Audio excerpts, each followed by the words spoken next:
Hello everyone, it's me Riley again. I still haven't come up with a consistent introduction.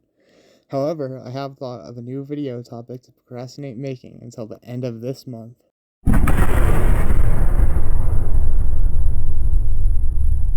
Taking a turn from the last video topic, we are focusing on much faster paced music. In this video, I'm going to rank and review the discography of one of my favorite indie punk bands, Wavves. Just like the last video, let's do a quick introduction to the band. And of course, the timestamp is on screen if you are already familiar. Wavves is a California-based indie punk band hailing from San Diego. They were formed in 2008 by frontmen Nathan Williams and Ryan Ulsh. I think that's how you pronounce his last name. Despite this, the band tends to be more of Nathan's own project, with band members that kinda just come and go. The most notable of these is Zach Hill, commonly known for his work with experimental hip-hop outfit Death Grips. In fact, that's pretty much how everyone knows them. Wavves' style tends to be indie punk and pop punk, with some of their early albums having influence of surf punk and noise pop. The band has been going for a little over a decade and is associated with other groups such as Best Coast and Cloud Nothings. And that's basically Wavves. I sort of plan to turn this into a series for artists that I'm pretty familiar with and really like, so there is probably going to be a lot more of these videos coming if I don't completely give up on this project. Anyways, let's get into the list.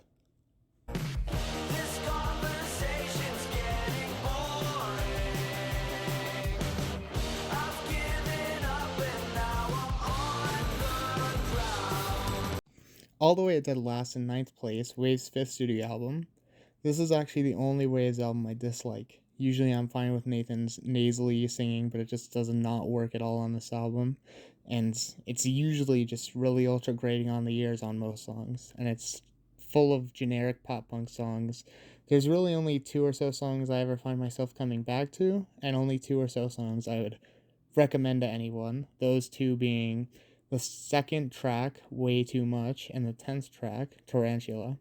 Overall, this album is a solid bad out of 10, and it would have been even worse if it weren't for those 2 tracks saving grace.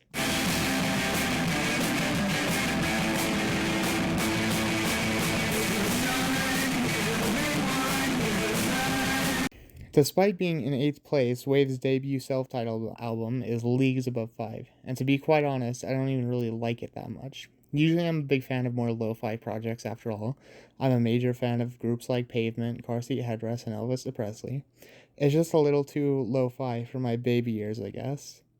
It might grow on me as time goes on, but for now it's one of my last picks when I'm putting on a Wavves album. There is one track I come back to, that song being Heroes of the Sun, but I still justify having this record above 5 because I would rather listen to the noise mess that this record is than having to listen to the grating and boring mess that is 5. I'm feeling a decent noisy out of 10 on this record.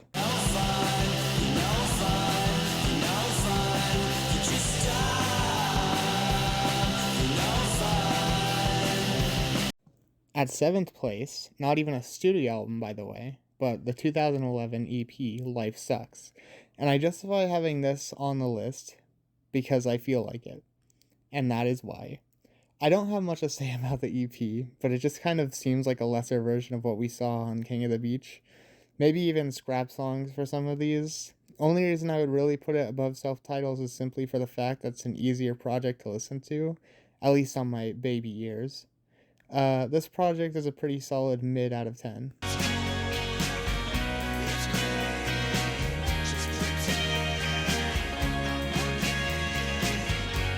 In the 6th spot, I am placing the band's newest project, Hideaway. This album came out last year and it's fine. Not the best, not the worst. There's some points where Nathan's voice is a little grating on the ears, similar to 5, however not nearly as bad as that record. Other than that, it's pretty fine. It has a more indie pop influenced direction than most of their last albums in my opinion. A lot of the songs on the project are more reminiscent of some of the slower songs on King of the Beach for me. I think this project is a solid poppy out of 10. Sometimes you'll find nothing ever comes down. Sometimes you'll find.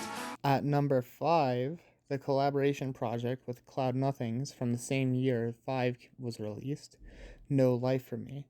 This project is very short, just over 20 minutes in fact. It takes a very garage punk approach, and there are some even experimental influences on some spots, and I think it works pretty well. How It's Gonna Go, Come Down, and a few others are pretty amazing songs in my opinion. It really is amazing to me that they were able to release this and the hunk of trash that is 5 in 1 year. This record is a collab out of 10.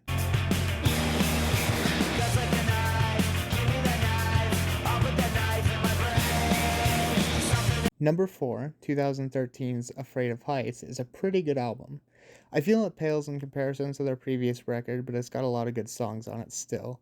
I would say this one is more in line with No Life for me, but without the experimental bits, rather than King of the Beach, because it has a more garage flair than the poppy, surfy, and psychedelic points we see on King of the Beach. This record is still very good, however, and one of their best in my opinion. Some of my favorite tracks on this record include Lunge Forward, Beat Me Up, and Gimme a Knife, as well as the track that is not really on it, Hippies is Punks. This record is a solid out of 10.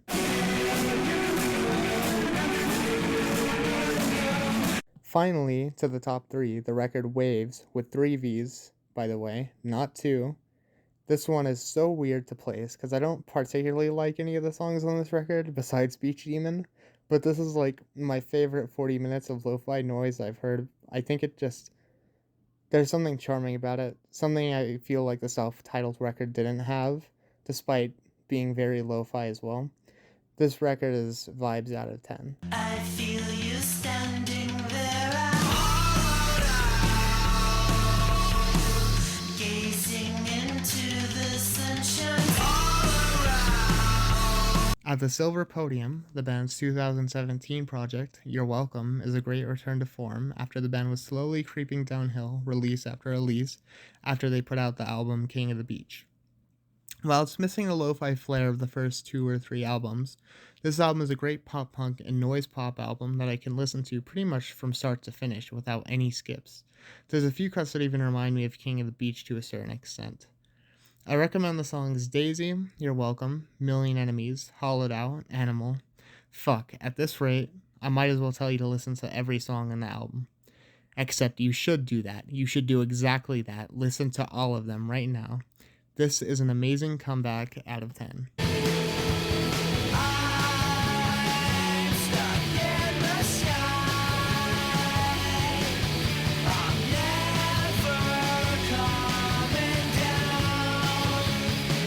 Lol, LMAO even. Number 1 is King of the Beach, obviously. Such a great project and one of my favorite punk records from the past, I guess it's been more than a decade at this point. One of my favorite punk records from the past, my lifetime, I guess. There's some lo-fi aspects of this record, but nothing like the first 2 records. And just as I have mentioned previously, time and time again, along with the killer indie punk tracks on this project, there's some indie pop cuts on here too, and many of the tracks have psychedelic and surfy influences all over them. Best songs, pretty much all of them. Just listen to this album. If you listen to anything on here, make it this record, and you're welcome. Please. Please, please. King of the Beach is a solid, fantastic out of 10.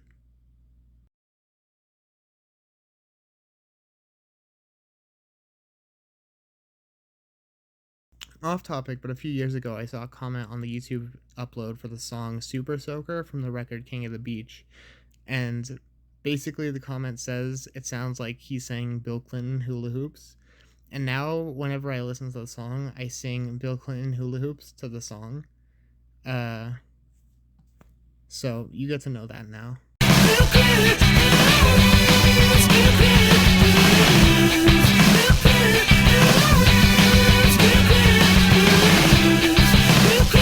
Okay, besties, that was my discography ranking and review of Wavves. I hope you enjoyed the video, like if you liked it, and leave a comment below unless you are a cringe baby with bad opinions. You can turn off the video now, by the way.